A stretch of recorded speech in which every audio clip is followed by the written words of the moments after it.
Hey guys. Hey everyone, it's Rosa. And Hannah. Welcome to our podcast where we talk about tales in tandem. Woo! So today we're going to be talking about the second book in the Letters of Enchantment duology, Ruthless Vows by Rebecca Ross. Yep. And since it's the second one and it's the last one, we have made another podcast/video on the first one.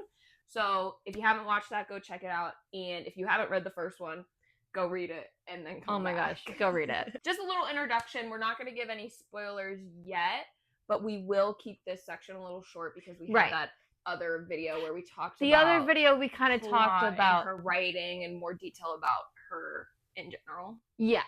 Like our thoughts on the style, the writing, the world, whatever. This is going to be more like spoilers. Yeah. So we're just going to jump in.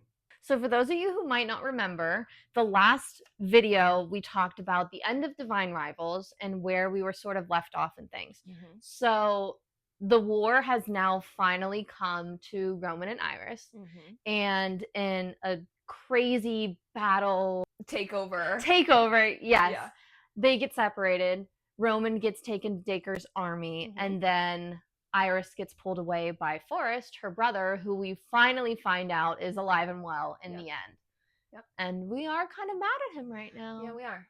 Yeah, we are. But that's where it's begins, but it also begins Roman has no memories. Yes. He is now currently writing for Dacre and his armies as his correspondent, and now Iris is, she's back home in Oath with Forrest, who's being super, like,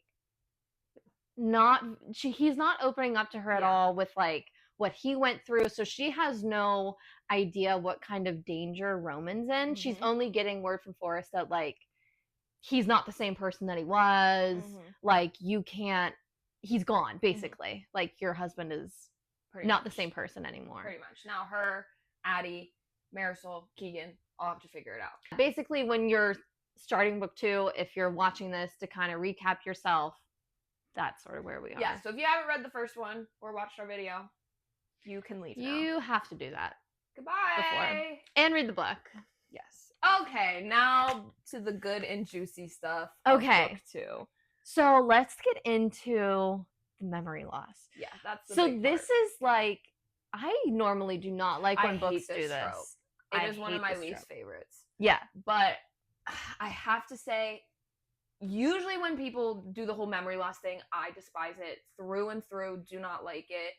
This was, I did like it. I wouldn't say I loved it, just because it's frustrating. But I did like the way she handled it and how it was kind of fast. It was very fast. Long, where I was like, oh my god, will he just get his memories back already? Like, I'm sick of this. Like, by the time he got it back, I was like, oh, okay, now I was like, okay, we're back. We're back. We are in it. Good. Yeah. And I felt like it also, one part that I did like about her choice was to make it known that, like, there was a promise of his getting his memories back. Yeah. Like, there was no, like, oh, his memories are gone and they're gone forever, which I feel like is the typical route that, like, authors take. So, like, from the beginning, because we know that Forrest went through the same thing, there was always a promise of, like, he'll get his memories back eventually. It's just a matter of how. Like, and what's going to, like, trigger it. Yeah, and honestly, also the question of how would Iris trigger his memories without being able to get to him, physically get to him, because he's wrapped up in this own army world with Dacre. Like, he has no connection to his memory, or so they think. Exactly. Which is the reason why I love the memory loss thing, but I was like, okay, it fits here. Because then they started writing letters to each other again secretly. And he doesn't know it's her now, and they fall in love all over again. Right. And I loved that, like, they ended up communicating on the typewriters again. And it was almost like you were saying with the first book, like, it was the opposite. Iris knew that it was Roman, whereas, like, in the first book, Roman knew it was Iris. It's very, like, ironic, too, of us going through it twice that we know who it is when they read the letters. We know it both times who is who, but like it's so well done. It is very well done, which is why I liked the memory loss, because it was almost the getting to see them fall in love again. And Iris kind of gets her, like, because a lot of people said in the first book too, we talked about this, like, did you like that Iris didn't know but the reader knew, and it was kind of like by the time she found out that Carver was Roman, it was like, whatever, like, I love you anyways. Right. Throw caution to the wind. I'm not upset. And now she kind of has the opportunity to, like, do that back to him. Well, I mean, he doesn't remember her, but, like, still. No, I get it. I was going to say she had more of, like, a wittier Yeah, she got to play letters. Carver. Yeah, like, she got to be, like, cool and, like, not cool, but, like, you know, she knew what to say. So she was real witty with it, I felt, more than the first one where she was almost like responding. She felt very like poetic, and she was just writing how she felt because this was her outlet to this stranger. Now she knows it's Roman, and she's trying to get him to remember. Yes. She's being a little witty with it. Yes. Especially there was one part which I loved, is whenever she asked him, like, I think she typed him, like, you know, give me 3 answers to these questions and I'll give you mine, or whatever. It was like some way to get him to, like, trigger things. And so she asked him questions about himself that they had, like, talked about that, like, meant a lot to each other. There's a lot of things in this book that Rebecca Ross, she'll do that, where something will come up in the first half, and then in the second half it just like full circle. She is so good at, like, full circling points. That first answer the 3 questions and you never did, and then you kind of forget about it, and then it comes back, and then you're like, oh my god. Speaking of, you never talked about this. Oh my gosh, wait. Sad note. I don't know where this will go in the video, in the final cut. So I was inspired by Iris, Roman, Rebecca. What can you say?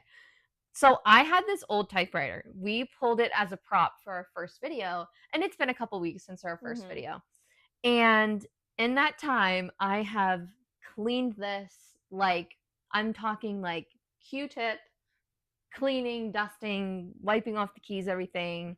And I got new ribbon for it, which is like the ink, and I, like, wound everything, and now it's a fully functioning typewriter, and it's gonna be my new personality. So freaking cute. She showed me the letter she was testing it out on, and I was dying. It is so adorable. It's so cute. You were, like, writing like you were, like I was Iris. like, yeah, Iris. Oh, it was so cute. Maybe I'll share that one day with everybody. Okay, so we were talking about the typewriters. I want to talk about the girlies banding together and stealing the first silhouette in the museum. Yes, that was fun. I was not expecting to, like, that scene was just so good. And I liked how she kind of threw it in there. Like, it was like, okay, like, we know what we have to do. And then boom, we're at the museum. And it's like, okay. Heist. Finally. I was getting, like, Six of Crows vibes. But it was like poor little Iris that had to, like, climb through the window and, like, do all this stuff. See, you knew it was coming. Obviously, you think to yourself, how are they going to talk again? It's going to be the typewriters. It has to be the typewriters. Yeah, we all knew they were going to go for the first one, but then when it happened, I was like, yes. Yo, yeah. I was like, yes, heist, they're going to get it. Yeah. And it happens right at the beginning, too. This book is that's so, like, 2 weeks after the last one, finished, we start off, we have to get the first one. Going on a heist, connecting with Roman. Which was really nice. It's easy to pick up, even if you had read it, you know, a long time. We read these back to back, but if you took a break, it's, like, super fast paced. You're right into the second one. Right. So, like, I imagine when these were, like, getting published, it was easy to jump back in and get excited for the second. So this kind of brings us to Iris joining the front lines again. Going back to Marisol, and Addie goes with her too. Addie, Tobias. Right? We didn't meet him in the first one. No, yeah. He comes in. Doesn't Marisol send him? She's like, oh, he's going to drive you. I think he's like a race car driver almost. Yeah. I pictured it as such, like, an old Formula 1 cars, but just with, like, 4 seats. Wait, what? I pictured, like, a race car, a normal race car, but I pictured, like, no, I didn't picture a race car. Oh, what did you picture it as? What did you picture it as? I thought he used to race cars, but this car was like an old-timey, like, buggy, like... That's what... Oh.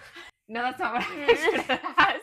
like race car. Really? Really old. Maybe car. It was.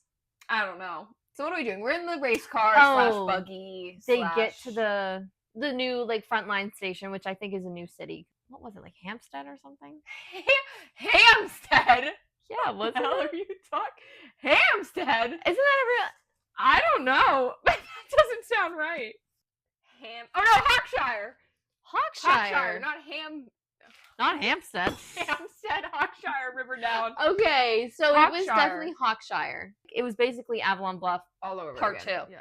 Iris, Addie, and Tobias were one of the last people to leave. Mm-hmm. They get a flat tire, and they're like, Iris, you have to go back into the town to one of the auto shops and grab like a wrench. And she's like, oh, okay. I guess. Which ended up working out because she goes and hides in one of the bedrooms in one of the houses in the wardrobe, ironically. And then Roman is sent and he goes in the room. I don't even think they said anything to one another. I don't think he remembers her. I don't think he remembers her either. But it comes not too far after that. I think he watches her like run away. Oh yes, it's like immediate. He's like, I remember everything. Yeah. It's like as soon as he's like, oh my gosh, that was her. That was her. My wife. That's my wife. So now he's like in Dacre's army with a purpose to get back to Iris somehow. Exactly. Yeah, so now it's turned from he's a correspondent and doesn't remember to he's a correspondent and he does remember and he's spying on purpose. Okay, so this is when I was just on the edge of my seat. I was like, if Dacre finds out, like I was like if they get caught and something happens, like this is where it was like high stakes for me, right? Because before this he didn't know, like he was innocent, like, you know, halfway through, and then the second half is very like right. High stakes. It's like, okay, now we're pulling some strings, we're risking some things, and like everything could fall apart at any moment of time. Exactly. So I feel like the next big plot point was. There's probably a ton of stuff in between this, but the next time that Roman and Iris meet, they like correspond, and then he gets sent to his dad's house. They all end up back at Oath. They all end up back at Oath. The big thing. It's like the final. Yeah, the soldiers are outside the city. She goes inside the city. Her and Addie and Tobias and all them. They go back to Oath because they're like, okay, everything is leading to this. Yes, we'll go there. Wait for Dacre's army. They're prepared for everything except, I feel like the coolest thing in this whole book, because they hinted at this from day one, Dacre moving in underground. Yes. Was that a part of book 1? Yes, because I remember the tunnels underground were also like magic lines. Mm-hmm. And Iris thought originally that her wardrobe would send letters to Forrest because it was sitting on a magic line. Okay. And it's the tunnels that have the magic that make it happen, but it's also like bigger. Right. Okay. They're more than just magic lines. Right. They're actual tunnels that Dacre moves and then through. They had to restore them. I did like that just for the effects of you can't see him coming. It's kind of like you're running away and he's like working his way there. Yeah, like they were there the whole time. Yeah. So Roman goes back to his house. He had to deliver something. And Dacre was like, whatever. Oh, you know what? Just spend the night. Sure. Time to get lucky. Like, yes! Let me hit up my girl and tell her sleepover. Like, sleepover at my place. So Iris sneaks over, and again, I'm thinking like, oh my god, this is so dumb. Something's gonna happen. But it was actually like they just had like a cute night. Yeah. They needed that. Yeah. Yeah. It was the first time especially they met after their wedding night too. Yeah, it was the first time they met after him realizing that it's her. Right. And he has his memories back, and then he answers the questions. Obviously, we went over that. Yeah. And then they meet, which was so cute. Okay, for the people listening or watching, the past week, we live in Pittsburgh, okay? Oh my god, and yeah. Windmageddon decided to come and get us. Okay. Tuesday night. No, it was like almost night. It was like 5 o'clock. Oh, it was like 5 o'clock, yeah. 80-mile-an-hour winds. Tornado. Warnings. Warnings. There was no tornado. There were warnings. But let me tell you, okay, this was next level it knocked out the power for 200,000 people. 250,000 at one point. Yeah. So I got mine on Friday. I got mine on Thursday night. But it has been a chaotic week. If you can't tell, I'm projecting my chaos into this space right now. That's what I feel like this is. I feel like a gremlin. Like I do too. Came out of the dark, like the lights are on. I'm like, oh my god, yes, lights! I can read my books. I'm like, oh my god. Like honestly, thank God you fixed that typewriter because I would have needed a way to communicate with you. Like, Jesus. We would have had to send carrier pigeons. We would have had to find wardrobes that were magic, or I would have had to find a typewriter magically. Yeah, you would have had to break into the museum and find the typewriter so we could communicate. That's exactly what would have happened. So after this, we need to go. Iris is like back, like she's working, whatever. She receives a letter from Dacre. Dacre was like, "Okay, Roman, like sit next to me. I need you to write something." And he was like, "Dear Iris Winnow." And Roman was like, "What? Who? Who?" He was like, "Oh my god, the jig's up." He was like, "Please comment." And he was like, "Okay." And he started typing. He was like, "Who's that? Is she hot? I bet she is." Iris Winnow sounds like a hottie. Dacre's like, "Excuse me?" This is why we couldn't write a book. Because I would be so tempted to write in lines like this. Okay. Oh, yeah. So basically, this is where everything gets crazy because you learn that there's like a third team in play here. Mm-hmm. Like it's Enva's army, Dacre's army, and then I wanted to say the grave diggers. And then there's the grave diggers. It's the graveyard. It's the graveyard, yeah. Well, we don't know that that's them yet, but it turns out to be that's what their little organization is called. Right. So Dacre like gets all these political figures together from Oath, and he plans to speak to them to persuade them to come to his side, whatever. Roman is tasked with passing a letter to somebody in the crowd that he supposedly will know who it is when he sees it. By Shane. So he goes there, he goes to deliver the message, and that's when he sees that Iris is in the crowd. Mm-hmm. And he's like, oh my gosh, I have such a bad feeling about this. And I think he reads the letter. He does. And it says like, a bomb won't do it. You gotta sever the head. I think right after that happens, the explosion goes off because he couldn't even get to Iris. He couldn't, whatever. And oh my god, this was like, I loved this scene, honestly. Yes. If I'm being honest, this was the most like anxiety induced. Yes. Like I was very on the edge of my seat. She wrote it so well. Oh, it was like a big cliffhanger chapter end, and you're like, what happened to Iris? Yeah, because we follow Roman for a little bit before we even get back to Iris. You follow both POVs, and then it just switches to Roman. Bomb goes off and you're left on the edge of your seat. Yeah, everyone was fine. Thank gosh. And then we catch up with Iris, who is running for her life. And she gets... Oh, so she's running to try to get back home. Mm-hmm. But the graveyard is patrolling and they put like a curfew on everybody to not be out late. And she's like, I know that people, like, they'll kill people if they're like out late running around, whatever. So she goes to the museum for Safe Haven because it's open or it's like about to close or something. And that's when she meets a security guard who takes care of her because she has a cut on her foot and like kind of like just like lets her sleep in like her office and stuff, which we later find out is Enva. I because loved she's that part. I did too. And I like that the whole idea that she like came to her in the dreams. And she didn't realize it at first because it was her mom in the dreams. But she didn't realize it. Yes. And then she was like, she was like, why do you keep appearing to me as my mom? And she was like, well, you needed somebody that you could trust. And I like that part of not revealing it's Enva, but having her. Because you kind of knew. You were like, where is she? Right, yeah. She's literally not been here. What is she doing? She needs to come and help. Like, you can't leave it to this girl who's 18 years old to solve the whole war.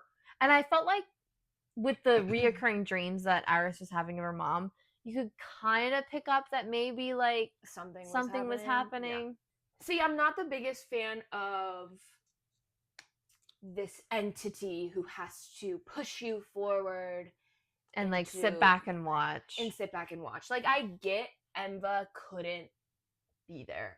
Right. In the whole like kind of ending part of it, which we'll get to, but she has the power of all the gods before that she had killed. Right. So if Dacre had killed her, he'd be all powerful. So she physically cannot fight this fight. But I do not like the trope of like sending someone in her place for the mistakes, not mistakes she's made, but you can kind of say fight my battles for me. Yeah, fight my battles for me, even though I'm a god. I'm gonna have this little 18-year-old go out and fight this battle. Right, I agree. I think Iris kind of also had the mentality of like, well, I will go do it. Like, I have no problem. Yeah, she did. Which kind of she had the fight in her.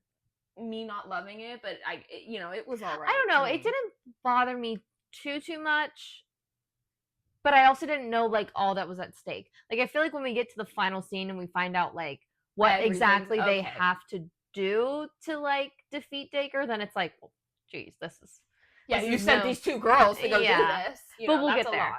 Okay. So, speaking of kind of tying in the ending, we need to talk about Miss Addie and her family. Oh yeah, we'll talk about that. That was so cute. Well, first, Addie and Tobias were like, oh my god, they were so cute. Yeah, they were a cute little side couple. Yeah. I mean, I wish we saw more of them. But also what we did see of them, it was very much like, oh, like they're falling in love. Right, you could tell. I mean, obviously they're the side couple, and it's a short book, so you want to get so much of everything. But they were very cute. Addie's family. I loved her dad. I loved that they went and stayed there for I think like a couple days or something. I love the idea that music has been outlawed, but he taught her how to play the violin, which is why I said we need to tie in the ending, but it's a big important part because Addie needs to play the violin, which we learn from Enva of how to like slow Dacre down in the end to feed him. Yeah.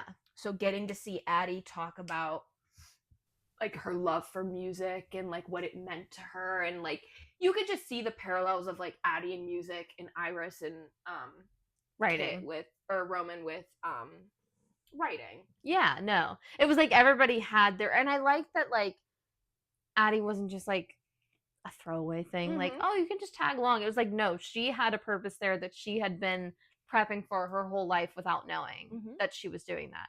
And I love that her dad was like, oh, like, we'll keep your violin like hidden downstairs behind a thing. Even her siblings didn't know that she played. And he was the only one, I think, who ever got to hear her play anything. Because it was like, okay, you can play music for me, but that's it. Yeah. It's a nice trope of, the thing that's outlawed. Yeah. Like, that was so cool. Has this like meaning to her that's just, it was really nice. Yeah. And it was honestly kind of beautiful. Yeah. Iris gets tasked with writing something for Dacre. Whatever. Which is also the part where her and Roman kind of get caught. Yeah, because he's like, oh, like dummies. Yeah, oh, I volunteer. I will go. I volunteer. I'll go make sure, like, it's getting printed. So he follows. I could just imagine him going, me. No, I want to go. Me. Please, me too. Please, let me go. Please. He's like, okay, we need to make sure this got printed. Anybody want to go follow Iris? He's like, me. He's like screaming. He's like, I volunteer as tribute. I volunteer as tribute. Exactly. He follows her to the print press. They put on this little show, whatever. Follows her back to work. There's a desk involved. I was like, yeah, I hope so. She has to type it out. Go ahead. He also wanted to make sure she was okay after the bombing, of course. And they're dumb.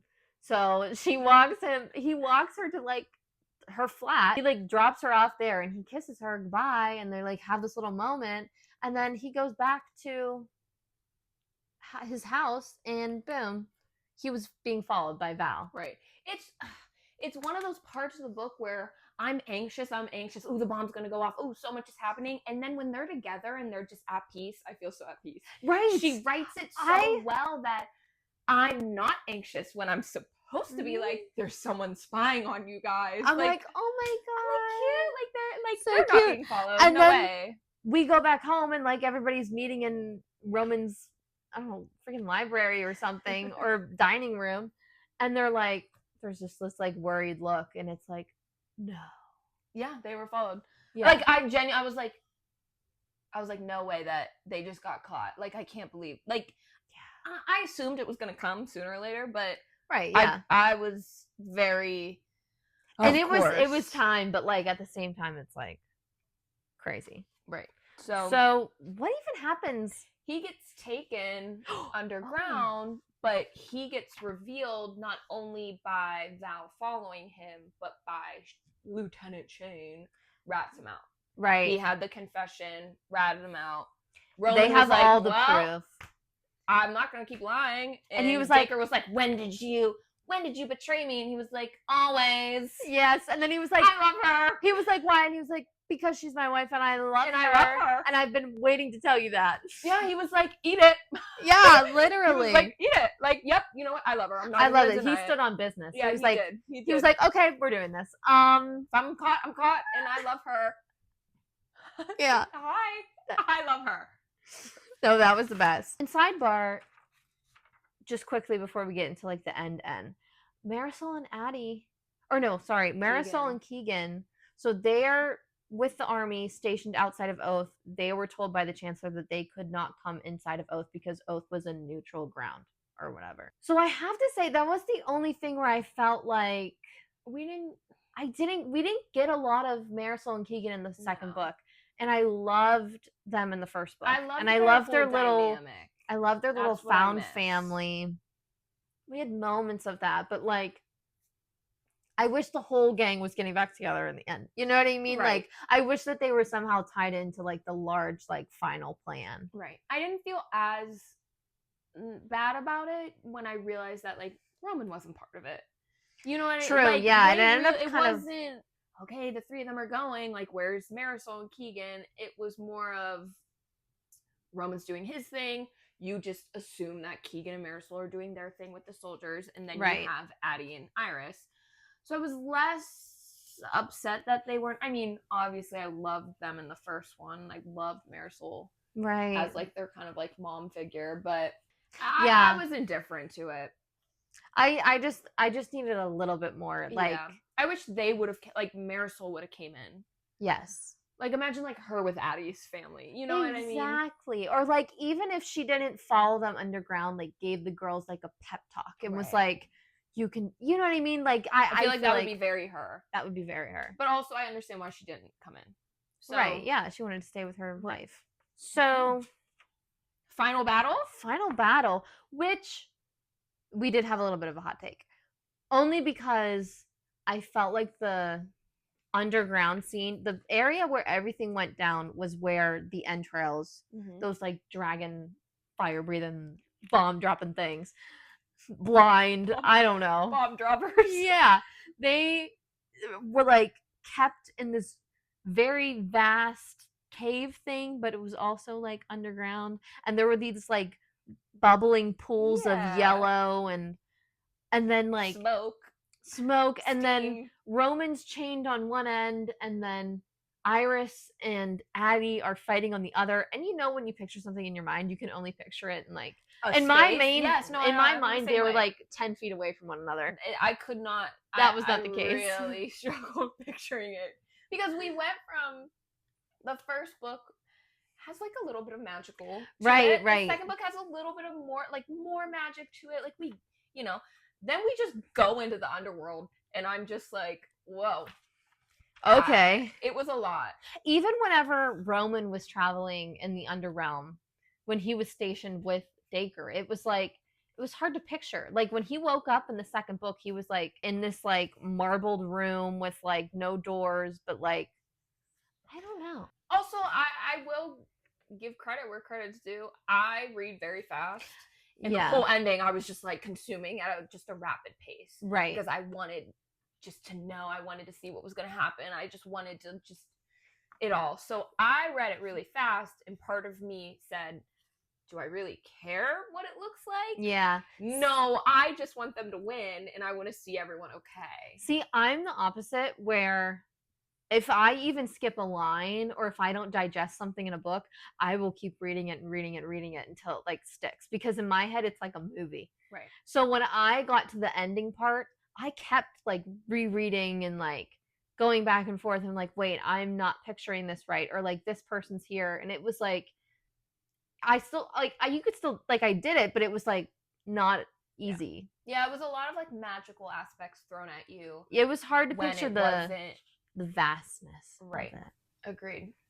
I will say though, it was nice having the whole magic of it at the end of it. Like, right. We went underground. I wouldn't change anything. No, agreed. Except, and like even when Iris and Addie were actually fighting Dacre, if we're ready to talk about that. So when they're actually fighting Dacre, it's maybe like described in like 2 paragraphs or something, and it's like Addie's running around, or no, Addie has blindfolds on. No, they have earplugs in. Oh, they have earplugs. Because that would make it really hard. So oh God, they have blindfolds on. So they have earplugs in, and Addie's I just pictured them running in circles. Addie's playing the violin, Dacre's chasing Addie, and then Iris is chasing Dacre with the sword. Like that's what I pictured. And they were running around these little pools of yellow bubbles. No, that's how I pictured it too. And in my head, like clown music was playing or something, and it was like, wait, that's the Wizard of Oz. I pictured it more of, because it didn't work at first. Addie was playing the violin. She was like, yeah, no, it wasn't working. What's happening? Yeah. It worked on Roman. He fell asleep. Yeah, he was out. Again, because I thought he was 10 feet away. Yeah. I was like, oh. I will say the whole defeat of Dacre was a little that easy. Was, yeah, that's what I think I was trying to get at. It was very, well, we go down and we play the violin and it's not really working. And everyone's like, what's going on? And then Enva appears. You think she's there to fight, and then you realize that she's just a kind of a vision. An illusion. And Dacre then gets distracted, and then Addie's music kind of starts, working, whatever, and then she just cuts that off, and boom. But honestly, like, I really don't care. Like, it did not take away the book from me. I don't care. I was like, this is like, okay, good, we're done. Like, we did it. But there was a ton more aftermath that I loved. Right. Like, right. that was like the big ending for me. That didn't feel like the climax of the book. No, I didn't. And I feel like when I was reading it, I was like, like this should be kind of like the ending. Yeah. And then you realize, no, this is not the climax. Like, right. That's coming up. Right. I did, now that I'm saying it out loud, I did feel like it wasn't, I'm like realizing, I'm like, no, it didn't feel like an ending. It just felt very like, most books will, you defeat the enemy and then it's like 1 year later and then everyone's happy. And this was like, we have to deal with stuff. Yeah, I love that. I did like that too. Did you think that, did you ever think that Roman was going to never wake up or like die down there? No. You've had a feeling that he was going to come back? I was going to come back. I thought Iris would see him though. I did too. I thought that she like, was... oh, you're here. Look, you're here. Oh my God, let's go. Yeah, instead, Lieutenant Shane finds him to like, I guess, repay a debt that he felt he owed. We were looking through it earlier. And he said, we needed a refresh. In war, there's always debts to be paid. I feel like I loved his whole role, that it comes full circle, that he does help him in the end. Yeah, which honestly, least he could do. And of course, we said this earlier. We can't just, and I get it, okay? We love helping people. I love helping people. It's great. But Roman sitting there when everyone was, Shane was like, we gotta go. And Roman was like, no, let me help this guy. Oh. And then he gets caught. Yeah. Multiple times did they go back to help people and then just get caught. Right. That's what got them every time, was like their kindness. That was their like flaw. Being too nice. They were way too nice. Roman finally got crawled out of hell. He said, let me help this guy. And he had a getaway with Lieutenant Shane. They were going to get out of there. He was like, no. There's someone needs help. Pick him up. Lieutenant Shane said goodbye. He said, okay, well, I repaid my debt. You're on your own. Like, you're doing it to yourself. And that's whenever the graveyard is just literally just gathering up anybody in like a red suit, or like soldier's uniform, and grabs Roman, and we find out, line them all up for execution. Right. So Iris goes home. Bruce is in her apartment, and he's like, the graveyard just took Roman. You need to go find him. And this is what like made me upset too, because I was like, well, we know pretty much all of Dacre's soldiers were manipulated by him. So in a way, or like they were like, you know, once Enva's soldiers who were captured and then, you know, memories erased. So really, like, are there any, like, I'm sure there are many like Dacre soldiers who like actually believe in his cause or whatever. But it's like, you can't, like, the graveyard's reasonings were the Hunger Game vibes when Coin said, should we put all the capital kids into a game? Yeah, and it was like, well, and it was like, so you're just President Snow. Yes, basically. That's what it felt like. Like the graveyard was like no better than Dacre, because here they are killing just innocents. Who were just as manipulated by Dacre. Just to give a show. Like, it wasn't just, we'll kill them. It was a public execution. Right, yeah. Iris she's frantic. She grabs the letters and she's like, I'm going to go and save him. Yep. She gets there just in time. And the chapter ends with her standing in front of the gun. Yeah. And I thought she got shot. I thought she got shot too. I'm glad you said that, because I was like, well, I thought she would still live, but I was like, no, there was no way she just took a bullet. Genuine part of me who thought she got shot and this is how it ends. Yep. I thought the same thing. She dies. No, I didn't think that she died. But I was there was a part of me that said that would be the most tragic ending. Honestly, I would have I wouldn't have loved it. Don't get me. I would have hated it. I would have hated it. But some part of me was like, just like the tragedy of it was calling my name. Yeah. Just to really be like, wow. Like, ouch. But ouch. Exactly. Yes. But I thought she got shot. Oh, 100%. No. Let's talk about the real ouchie. Before we go on too quickly, how she ran in front of him, which was so callback to when she ran at him. Oh my God. When the dragons were coming. Whatever the entrails. I don't know. I definitely say whatever, it wrong. The bird dragons. Bomb yeah. droppers. So she like puts herself in between him and danger. Right. A second time. But it also was kind of a callback to him trying to run after her for the bomb. Totally. It was very what's it called? Parallel. Yeah. So that. So then it like jumps to a couple days later. And we find out that Roman's in the hospital. He cannot leave, and he's having all of his old like symptoms back. Well, I guess he'd been having them. The minute that he started remembering he started getting all of that pain back, which was so yes. But that was like Roman being undercover with Dacre was like another added like, oh my anxiety, God, because it was like he had to hide it. He had to hide everything from him, and the minute that he showed a weakness, Dacre would be like, oh, let me go heal that for you and take his memories again. You know, Iris is cleaning up. She can't find Forrest and Sarah, who were running away from the bombs. We got their perspective for like a little bit, and we saw that they like took cover somewhere. So it's been a couple days. She's like going and cleaning up. Like they find Forrest and Sarah. And this part, did you cry?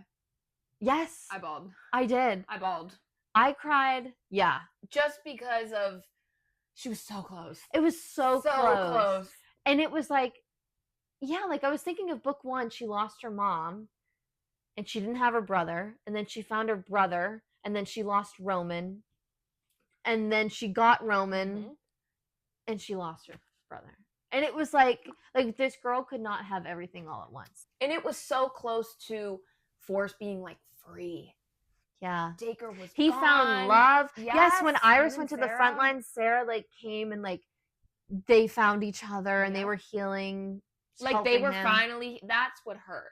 That they were finally healing. They were being brother and sister again. Forrest wasn't being like closed off and reserved. And then it gets taken. Like they were like intertwined or something. Yeah. I was talking about Iris covering Roman's body when the bombs were going off. Or no, not when the bombs were going off. When they first met in the field, when Iris runs to Roman, she covers him as the entrails are flying. Right. And then when they found Oh, Forrest. He was covering Sarah, like blocking her from whatever. And oh my God, I feel like, I know. And like when Iris saw that, I feel like she was like, wow, like this was his Roman. Or like this was, you know what I mean? Like that was like his. I didn't even think of it like that. And like Iris and Roman survived that moment, but like they didn't. Yeah, he had shielded her. Gosh. This whole ending part was so well done. It was so like I didn't need the whole Dacre thing as the climax. I needed this whole wind down. Usually I don't like epilogues or like the 3 months later, 1 year later. Yeah. Not that I don't like it, but no, we needed I like to be left questioning. Yeah, like sometimes I feel like the ending is good enough. Right, but this was very tasteful. Yes. Very callback to the first book, especially in the last 1 year later when they're sitting outside or he's looking down and they're still sending each other letters, you realize. And that you realize that they will forever until the day they die send letters to each other. And it was finally like we got to just see them be like husband and wife. Like they got married in the first book and it was like this super fast thing. Yep. Because they didn't know if like tomorrow was promised, and now it's like it's finally tomorrow. Like in the epilogue it's like, okay, 3 months later, like they're getting their pieces back together, they're moving in, or like they're living together, and all this happy stuff. Oh, and Addie has a concert. Addie has a concert. Tobias is picking us up. Girl, oh, I love that. Yep, that was music so is back. Cute. And then the epilogue was Enva. She's still stuck to her promise to stay in Oath, but she uses the underground tunnels to kind of like cheat the system. Yeah. And there's a line that's like, what once used to hold me captive is now like my chance for freedom. And I was like, I don't know. I kind of liked it because it was like she's still like sort of like an immortal being. And she's had all this time stuck in one place. Right. You go from it's kind of a reminder that like she's still there. Yes. Almost. Because you get the very mortal, the war is over. You get Roman, taking his meds because he has lung, like it's all this real stuff. Scarring. Yeah. And it's moral. And then you get to her being, I'm free for eternity. Yeah. And you're like, boop. Yeah.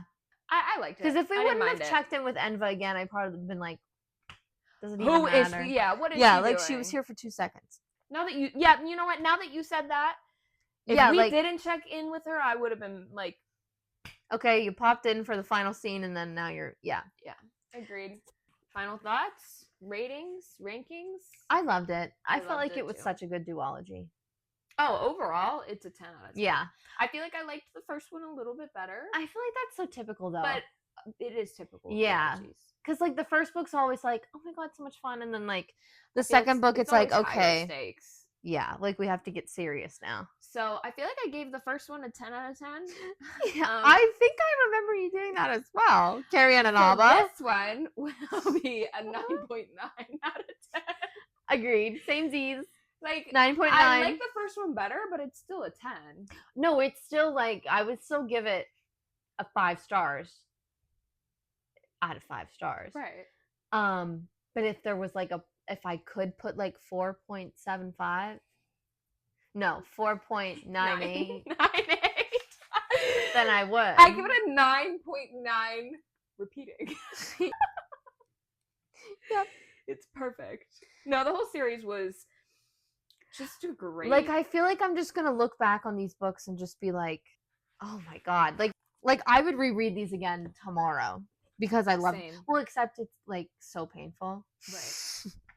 True. And like, but I would pick these up just because I love them so much. Like, the writing is so well that it is. Like, I would just want to consume her writing. That's like, I would reread it just to consume her like talent. Yeah. Like, I would just want the words. I don't know. It's a weird feeling. No, it is. Describe. And like it's one of those books that you finish and then you're like, everybody should read this book. Yes. Everybody would like this book. Yes. Like, I wanted everybody to know about, like, and it left me with so much heartbreak. I couldn't pick any other book up Like, I haven't since, one, because we had to film this and I didn't want to forget things.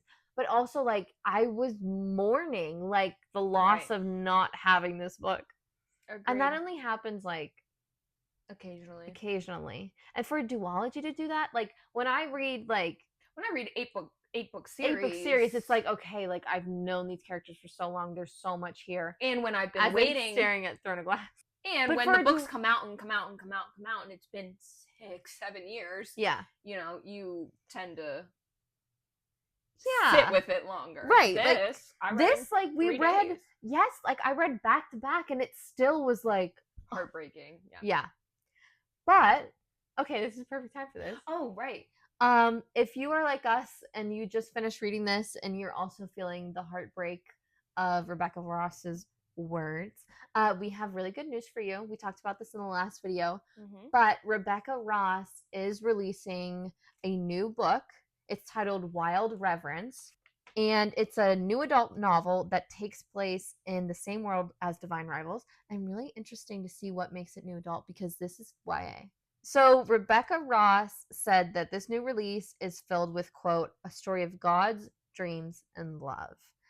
This is technically her longest book that she has to release yet. It's 544 pages, which, great news for me, because I read this so fast. She set up the new book by saying, before Iris sat at her typewriter and before Enva sang her song, a young goddess wandered dreams, which makes me curious if we possibly heard of this person in this book, or if it was, like, kind of alluded to her in Divine Rivals. Interesting. Yes.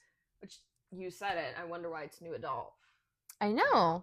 It could be just, like, themes or whatever, but interesting. But I was intrigued because she's a goddess of dreams, or, like, she wanders dreams, and we know that Enva killed a lot of the sleeping gods to harness their powers, and one of Enva's powers in the book was to visit Iris in her dreams. Oh, maybe that's and manipulate her dreams. Miss Matilda.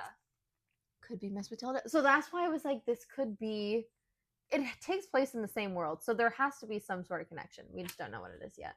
I bet maybe Enva and Dacre come up before they're, like, I think evil, so, too. I think that we might see, like... Oh, she's, like, one of the sky gods. You might see Emba. Like, what if it's your sister? Or if there's, like, mentions of Dacre, or, like, who knows? Yeah. There could be some sort of prophecy. That would be interesting if Emba is in it, and you see her as kind of like a younger new god. That, to me, would tie this all in a lot better. I would want to know I would love that. Enva more. Because, like, imagine them being, like, sisters.